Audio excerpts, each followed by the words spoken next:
South ഈസ്റ്റിൽ 2024 ഫെബ്രുവരി 4 മുതൽ വന്നിരിക്കുന്ന നക്ഷത്രം എന്ന് പറയുന്നത് രണ്ടാണ്.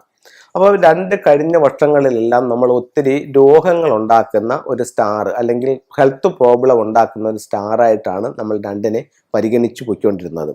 അപ്പം ഓരോ 20 വർഷങ്ങൾ കൂടുമ്പോഴും പ്രകൃതിക്ക് ഒരു മാറ്റം ഉണ്ടാവുമെന്ന് ഫുങ്ഷുവൽ പറഞ്ഞു. ഞാനിത് ആവർത്തിച്ച് പറയുന്നത് എന്താണെന്ന് വെച്ച് കഴിഞ്ഞാൽ, ഈ പ്രോഗ്രാം കാണുന്നവർ വളരെ വ്യക്തമായി ഒരു കാര്യം മനസ്സിലാക്കുക.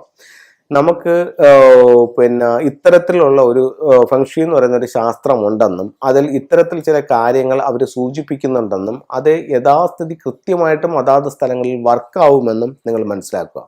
ഞാൻ ഈ പറയുന്ന കാര്യങ്ങൾ നിങ്ങൾ കണ്ണടച്ച് അപ്പാടെ വിശ്വസിക്കേണ്ട കാര്യമില്ല. നിങ്ങളുടെ ഓരോരുത്തരുടെയും ഞാൻ ഈ പറയുന്ന ദിക്കുകൾ, ഇപ്പം ഞാനൊരു കിഴക്ക് ദിക്കിന്റെ കാര്യം പറഞ്ഞു. കിഴക്ക് ദിക്കിലല്ല നിങ്ങളുടെ ബെഡ്റൂമും വാതിലും. നിങ്ങളുടെ വാതിലും ബെഡ്റൂമും വന്നിരിക്കുന്നത് മറ്റൊരു ദിക്കിലാണ്. അപ്പൊ ആ ദിക്കിന്റെ കാര്യവും ഞാൻ പറയുന്നുണ്ടല്ലോ. അപ്പൊ കഴിഞ്ഞ വർഷം നിങ്ങൾക്ക് ആ ദിക്കിൽ ഈ സ്റ്റാർ വന്നിട്ട് നിങ്ങൾക്ക് എന്തെങ്കിലും ഞാൻ ഈ പറയുന്ന കണക്കുള്ള അനുഭവം ഉണ്ടോ എന്ന് നിങ്ങൾ ചെക്ക് ചെയ്യൂ. അങ്ങനെ ഉണ്ടെന്നുണ്ടെങ്കിൽ മാത്രം ഈ പറയുന്ന കാര്യം നിങ്ങൾ അംഗീകരിച്ചാൽ മതിയല്ലോ.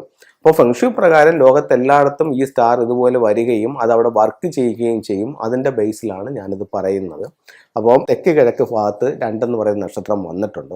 അപ്പോൾ നമുക്കിവിടെ പീരീഡ് ചേഞ്ച് ആവുകയാണ്. 8 എന്ന് പറയുന്ന പീരീഡ് മാറി 9 എന്ന് പറയുന്ന പീരീഡിലേക്ക് പോകുമ്പോൾ ഈ 2-ന് കുറച്ച് പ്രോസ്പെരിറ്റികൾ വരാൻ തുടങ്ങി. അപ്പോൾ അതുകൊണ്ട് ഇത് ഹെൽത്ത് പ്രോബ്ലം എന്നുള്ളത് അത്രത്തോളം ഒരു കാഠിന്യത്തിലേക്ക് പോകത്തില്ല. അത് ഒരു പരിധി വരെ ഒന്ന് കുറയ്ക്കും. കുറച്ച് പ്രോസ്പെരിറ്റി നമുക്ക് തരാനായിട്ട് തുടങ്ങും ഈ വർഷം മുതൽ. അപ്പം നമ്മൾ എന്താ ചെയ്യേണ്ടതെന്ന് വെച്ച് കഴിഞ്ഞാൽ, എന്തായാലും ഇത് അതിൻ്റെ ഒറിജിനൽ ഹെൽത്ത് പ്രോബ്ലം ആണല്ലോ ഇത് ഉണ്ടാക്കുന്നത്. അപ്പം ആ ഭാഗത്ത് നിങ്ങൾ മെറ്റൽ ഉലു ഹാങ് ചെയ്യാം. മെഡിസിൻ ബുദ്ധയുടെ ചിത്രം വെക്കാം. മെഡിസിൻ ബുദ്ധയുടെ സ്റ്റാച്യു വെക്കാം. അപ്പം ഈ 2-നെ ക്യൂർ ചെയ്യാനായിട്ട് 6 മെറ്റൽ കോയിൻസ് ഉപയോഗിക്കാം. അപ്പോൾ ഇത്തരത്തിലുള്ള കാര്യങ്ങൾ നിങ്ങളൊന്ന് ചെയ്തു നോക്കൂ.